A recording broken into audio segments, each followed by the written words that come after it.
Good morning students. Today in English class we discuss chapter 8.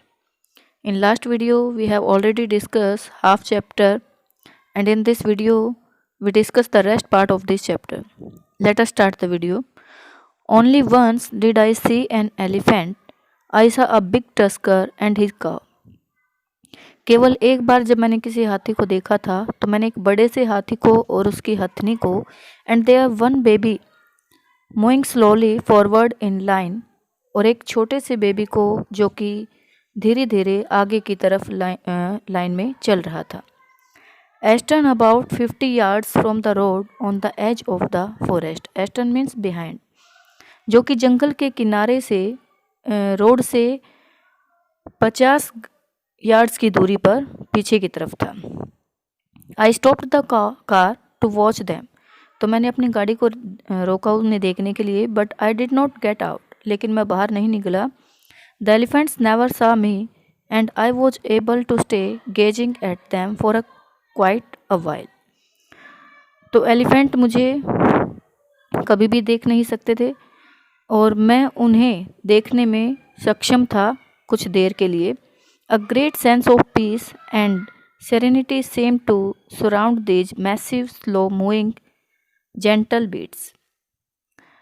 तो एक शांति की एक सेंस मुझे दिखाई दी एंड सेरेनिटी मीन्स प्लेस, और एक ऐसा स्थान मुझे दिखाई दिया जो कि सराउंड दिज मैसिव, जो कि घिरा हुआ था. किन से? मैसिव मीन्स बिग, बड़ी बड़ी, स्लो मूविंग धीरे धीरे चलने वाली, जेंटल बीट्स. और जेंटल होते जो किसी को हार्म ना, नुकसान ना पहुंचाए, बड़े ही अच्छे स्वभाव के. Beasts means animal. तो बड़े ही अच्छे स्वभाव के जो एनिमल्स थे, धीरे धीरे चलने वाले थे, तो उनको मैंने अपने चारों ओर देखा. Their skin hung loose over their bodies like suits. तो उनकी जो स्किन थी वो लूज होकर नीचे की तरफ लटक रही थी उनकी बॉडी से, जैसे कि किसी सूट की तरह. They had inherited from larger ancestors. जैसे कि वो उन्होंने अपने पूर्वजों से ले रखी हो. With the trousers ridiculously baggy. Ridiculously होते मजाक, और बैगी मीन्स ऊल फजूल की जो चीज़ें होती जो यूजलेस होती हैं. तो ऐसे लग रहा था जैसे कि जो उनकी ट्राउजर्स है वो एक मजाकिया तौर पर लग रही थी, यानी वो इतनी अच्छी नहीं लग रही थी, जैसे ऊल फजूल की जो चीज़ें होती हैं उनकी तरह वो दिखाई दे रही थी. Like the giraffes, they were vegetarians and did not have to hunt or kill in order to survive in the jungle. Giraffes की तरह वो भी क्या हैं? वेजिटेरियंस हैं और किसी को भी and did not have to hunt or kill in order to survive in the jungle. और जंगल में जीवित रहने के लिए वो किसी का शिकार नहीं करते और ना ही किसी को मारते हैं. And no other wild beast would ever dare to threaten them. और ना ही कोई जंगली जानवर ऐसा जो उन्हें डराने का साहस कर सके. Only the fall humans in the shape of an occasional big game hunter or an ivory poachers were to be feared. तो जो आदमियों का जो झुंड है जो कि व्यवसाय से एक बड़ा शिकारी के तौर पर जो आते हैं, या फिर इवोरी पोचर्स जो कि हाथी दांत निकालते हैं किसी चीज़ को बनाने के लिए, ज्वेलरी वगैरह बनाने के लिए, उनसे ही वो डरते हैं. But this small elephant family did not looks as though they had ever met any of these horrors. लेकिन इस छोटे से एलिफेंट फैमिली को देखकर ऐसा नहीं लगता कि वो कभी इस डर से मिले हों. They seem to be leading a life of absolute contentment. तो वो एक ऐसा जीवन जी रहे हैं जो कि पूरी तरह से जिससे वो सेटिस्फाई हैं. Contentment means satisfy. They are better off than me. वो मुझसे कहीं ज़्यादा अच्छे हैं. I told myself and a good deal wise. तो मैंने अपने आप से कहा जैसे कि बहुत अच्छी डील हो. I myself am at this moment on my way to kill Germans और to be killed by them. तो जैसे कि मैं अब जिस क्षण में मैं हूँ उस क्षण में या तो मैं किसी जर्मन से को मैं मार देता या उनसे मैं मारा जाना था. But those elephants have no thought of murder in their minds. लेकिन उन हाथमियों की माइंड में इस तरह का कोई भी मर्डर का कोई भी विचार नहीं था। At the frontier between Tanzania and Kenya there was a wooden gate across the road with an old sack alongside it. Tanganyika और केन्या के सीमा के बीच में यहाँ पर एक लकड़ी का गेट था जो कि उस रोड को क्रॉस करने के बाद आता था, with an old shack alongside it, और इसके एक साइड, और शैक मीन्स हट, एक पुरानी सी झोपड़ी थी।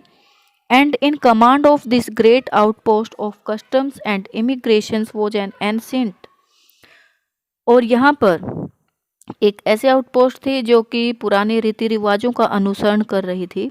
And toothless black man who told me he had been there for 37 years, और बिना दांत के काले से आदमी जो मुझे बता रहे थे कि वो यहाँ 37 सालों से रह रहे थे। He gave me a cup of tea and said he was sorry he did not have any sugar to put into it. उन्होंने मुझे एक चाय का कप दिया और ये कहा कि वो मुझसे माफ़ी मांगना चाहते हैं क्योंकि इसमें उनके पास डालने के लिए शुगर नहीं है। I asked him if he wish to see my passport, but he shook his head and said all passports looked the same to him. तो मैंने उनसे ये पूछा कि यदि वो मेरा पासपोर्ट देखना चाहते हैं, लेकिन उन्होंने ना में अपना सिर हिलाया और ये कहा कि सारे ही पासपोर्ट्स उनके लिए एक जैसे हैं। In any event he ended smiling, और किसी और घटना के लिए उन्होंने और मिलाकर कहा मुस्कुराते हुए, Secretly, he could not read without spectacles and he did not possess any. तो मुस्कुराते हुए धीरे से उसने कहा कि वो बिना चश्मों के नहीं पढ़ सकता और इस चीज़ को उससे वो कोई दिखावा नहीं करता। Outside the custom shack a group of enormous Masai tribesmen holding spears were crowding around my car. तो उस कस्टम्स चेक यानी कि जो झोपड़ी थी जो रीति रिवाजों से बाहर थी, एक बड़ा सा झुंड मसाई ट्राइब्समैन का कबीलों वालों का वो मेरी गाड़ी के चारों ओर भीड़ लगाकर खड़ा था। They stared at me curiously and patted the car with their hands.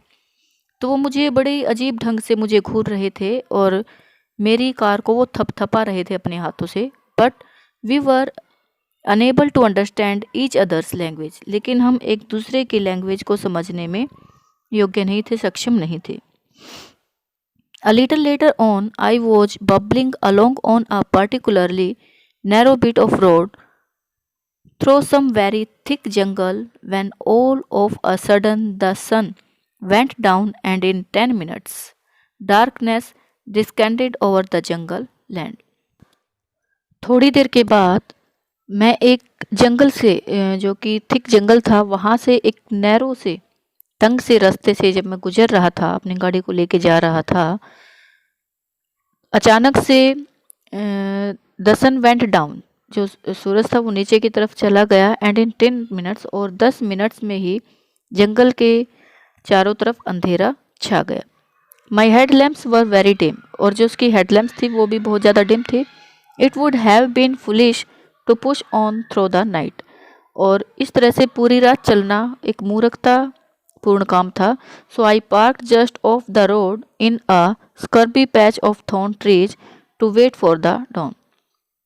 इसलिए मैंने रोड की साइड जहाँ पर झाड़ियाँ लगी हुई थी और अंधेरे में, वहाँ पर मैंने अपनी गाड़ी को पार्क किया और मैं इंतज़ार करने लगा। And I set in car with the window down, और खिड़कियों को नीचे करके मैं अपनी गाड़ी के अंदर बैठ गया। I sat there listening to the jungle noises all around me and I was not afraid. तो मुझे अपने चारों ओर जंगल की आवाज़ें सुनाई दे रही थी और मैं नहीं डरा हुआ था। A car is good protection against almost any wild animals. तो एक कार अच्छी प्रोटेक्शंस यानी कि अपने आप को सुरक्षित करने का जो एक कार था, एक अच्छा तरीका था जंगली जानवरों से। I had with me a sandwich with hard cheese inside it and I ate that. तो मेरे पास सैंडविच थी जिस पे हार्ड चीज़ थी इसके अंदर की तरफ, मैंने इसे खाया।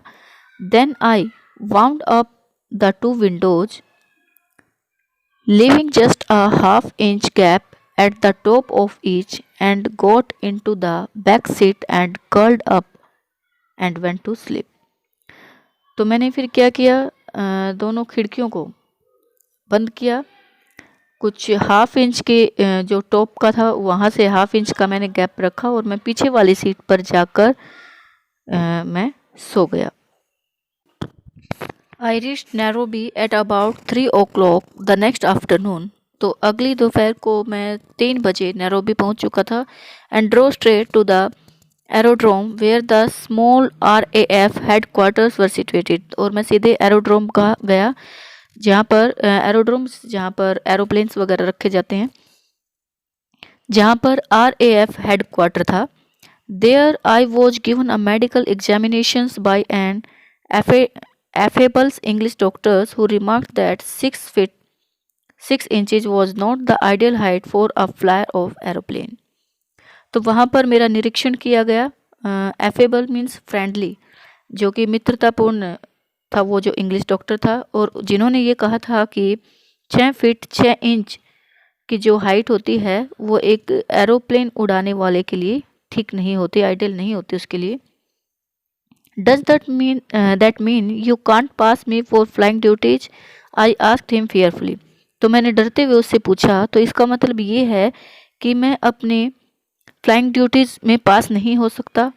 फनिंगली इनफ ही सेड, उसने कहा कि ये सब मजाक था। There is no mentions of height limit in my instruction. मेरी इंस्ट्रक्शन में, मेरे निर्देशों में यहाँ पर हाइट की कोई भी लिमिट मेंशन नहीं की गई है। So I can pass you with a clear conscience. Conscience means a moral sense of right और रॉन्ग, एक किसी को ठीक या गलत करने की समझ। तो इसलिए मैं ठीक और गलत की समझ के साथ तुम्हें मैं पास करता हूँ। गुड लक माय बॉय, तुम्हें good luck. Okay students, this is the explanations of chapter 8. I hope you understand it. Thank you students. Have a nice day.